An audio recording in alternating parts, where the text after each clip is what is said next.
I'm here to answer one of the most common questions our firm has received the past couple weeks, and that is, how do I maximize loan forgiveness for the PPP loan that I received? A big component of the PPP loans, and the most popular component probably, is that some or all of the PPP loan can be forgiven, which we realize is incredibly important for all businesses, because of the more of the loan that's forgiven, the less we have to repay and the less of a drain on our ongoing cash flow when we're already strapped for cash. So to achieve maximum loan forgiveness, there's really two key topics we talk about. The first is to make sure we use the loan on approved uses only. Those approved uses are payroll, rent, utilities, and some types of interest. Beyond that, we have to make sure we use it in the correct amounts. So 75% of our loan proceeds have to go to payroll costs. The remaining 25%, or what's left after we cover payroll in excess of 75%, can go to the rent, utilities, and some types of interest.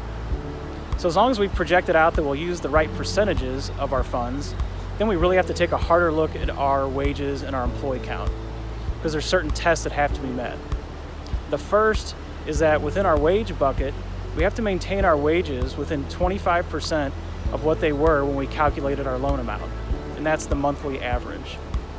So as long as we keep our wages within 25% of our monthly average that we use to calculate the loan, then we have to look at our full-time equivalent employee count.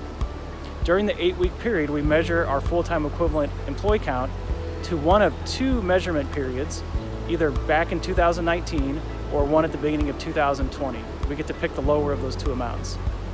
So as long as we maintain our wages within 25%, meet the full-time equivalent test, and then meet the 75% and 25% test that I talked about to start with, as long as we meet all those tests, we should in theory maximize our loan forgiveness and possibly have all of our loan forgiven.